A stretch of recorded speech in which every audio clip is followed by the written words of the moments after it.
I'm really pissed off today. Really, really pissed off.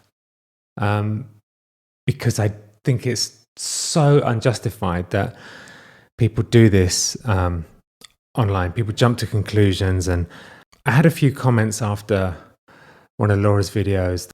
This word narcissist is thrown around. Everyone's ex is a narcissist, right? It's such a buzzword. He's narcissist, she's narcissist. But the problem is that what people don't realize is that autism can present as narcissism, and I want to get into it today.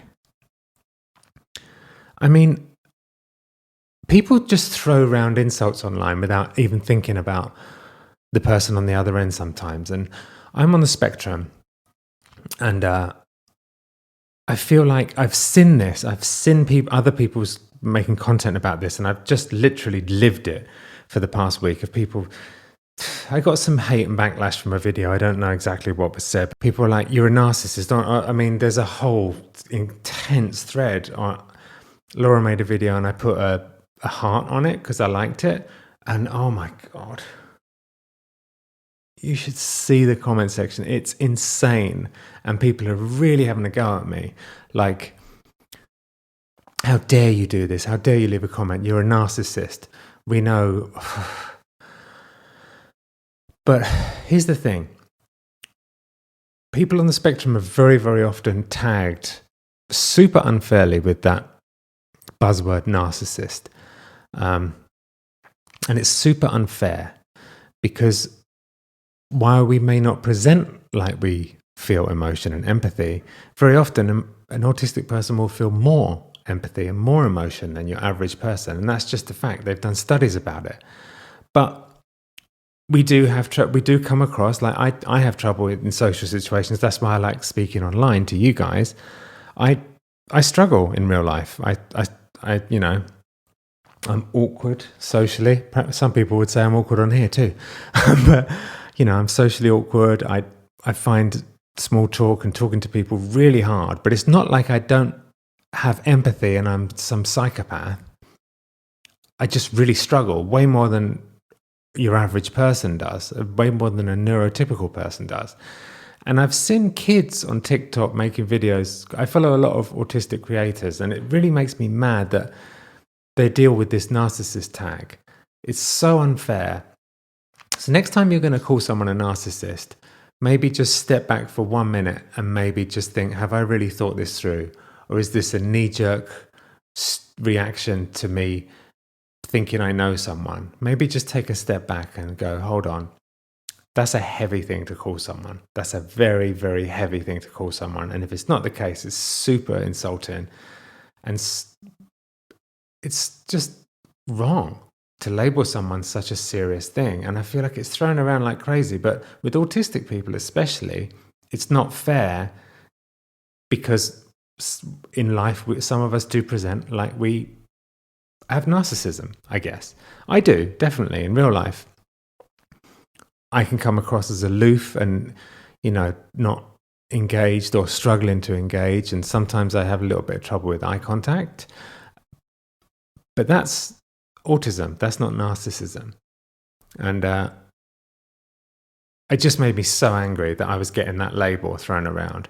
And it reminded me of those other videos that I've seen. And I'd seen those videos of kids being upset about it. And I was like, well, I don't wonder if are they overreacting? But no, it's super hurtful to use that label with someone who's on the spectrum, because it is an issue that we struggle. And to show empathy, we struggle to show emotions, we struggle to say the right thing. I'm terrible at saying the right thing emotionally at the right time. I'm really bad at it. And social cues we have trouble with, but it doesn't mean we don't feel as much and sometimes even more than neurotypical people. And that's what's really sad about it, is we feel more deeply, but we can't express it. So, I've had problems with that in relationships, not coming across unloving. Or the other thing I do is I do shutdown. Autistic shutdown is where you just go into yourself and you just bang, shut down, done.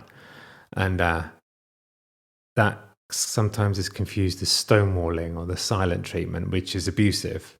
But one of the symptoms, again, of autism is the shutdown. emotional shutdown, physical shutdown. When we get overwhelmed, I have to keep it to myself. When I get overwhelmed, it's like just like a computer shuts down, and I have to just be quiet and I have to be on my own. And that's been a real problem in every relationship I've had, every single relationship. And it's been called stonewalling and the silent treatment and abusive. And it's not. It's a shutdown. And it's a symptom of autism. We get overwhelmed by sensory things. Imagine, so for a neurotypical person, when you're talking to someone, all your focus goes on that person. So it becomes a small little bit of focus, so you can focus on that person. But there's all this stuff going on around. There's birds singing, the chair is creaking. There's a thing back there. Is it recording? Yes, it is. There's a light on. I'm aware of some kids talking out there. I can hear a buzzing from the air conditioner. And if you were sitting here talking to me, you'd be here too. So there's all those things going on. A neurotypical person will narrow their attention down to the person they're talking to. So all of this information gets shut down and that you're talking to the person. With an autistic person, they hear it all going on at the same time. For some autistic people, especially with sound, because I'm super sensitive to sound, hence being a musician, that it can really spin me out. And if it's too much, I just shut down. And if I'm in the middle of an argument and they're shouting and I can hear everything else going on and I'm thinking about music and there's light, it triggers a complete shutdown, and it can take me hours to get out of that. I used to think that I was maybe I'm just like a sociopath because I can't show empathy, even though I feel it. Am I like a psychopath? Is that a psychopath? Someone who perhaps they do feel it, but they can't say it. But that's not the case. A psychopath or a sociopath or a narcissist doesn't feel it. So I struggled for years labeling myself all those things. I mean, I really struggled. And when I got diagnosed last year, it all made sense.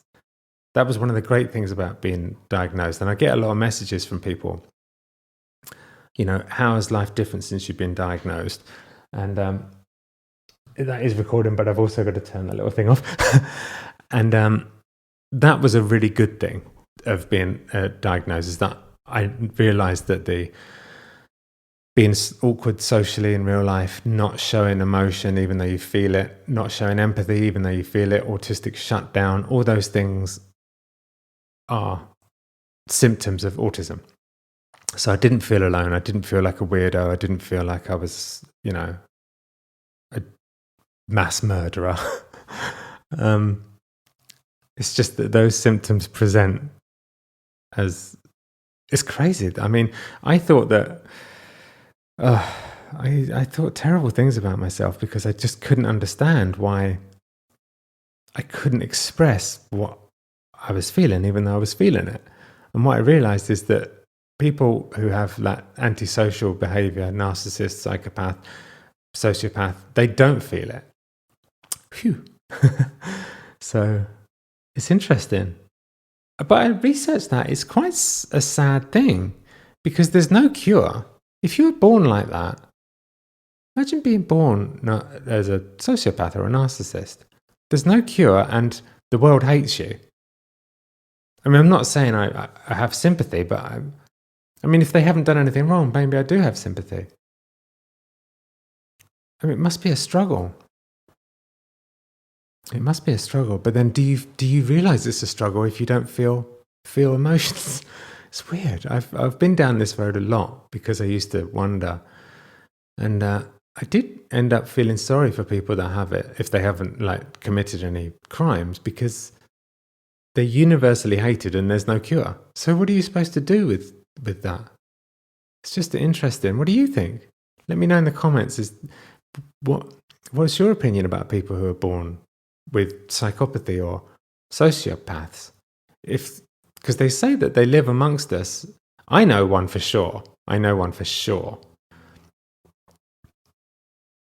don't feel sympathy for him because he really used one of our friends. I mean, the story's insane. But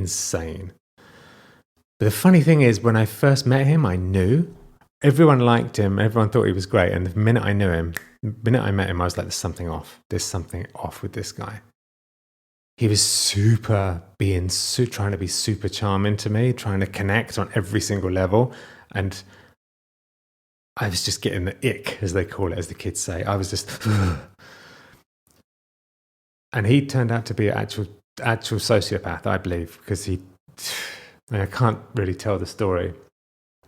Or maybe I can if I don't mention the name. He married a friend of ours and was having affairs right up until the wedding day, I believe on the wedding day and afterwards, with hundreds of women. And he was slagging our friend off to all those women, saying she was worthless. And after he just got married and just used her for a green card to come to America. And there's more to this story, but I don't feel like I can really say it without permission, but it's a nutty story. But yeah, the point of this video is that please don't throw that word around unless you know someone. It's very overused, and a narcissist is a severe diagnosis, and everyone thinks they're a psychologist these days. And for those people in that thread that were calling me that, you don't know the situation, and you obviously don't know anything about autism. And it just really pissed me off so much. I was so angry, and I just felt angry for my entire community, not just me. I felt angry for all neurodiverse people, for just the injustice of being labelled these horrible, horrible, horrible labels online. A lot. So I wanted to make a video about it. Sorry if this was a negative one. I love you guys. I just got angry and I wanted to talk about it. I want to shed some light on it. I love you guys. Tomorrow's video is another day in my life, which I shot today. Does that make sense? I shot it today, but it's not like these because I have to keep shooting throughout the day at different points. So I've got to put it all together. So yeah, that'll be tomorrow, I think, a day in my life. I love you guys. Thank you for coming back every day. Thank you for supporting me. I've got a new YouTube channel, which is just for music.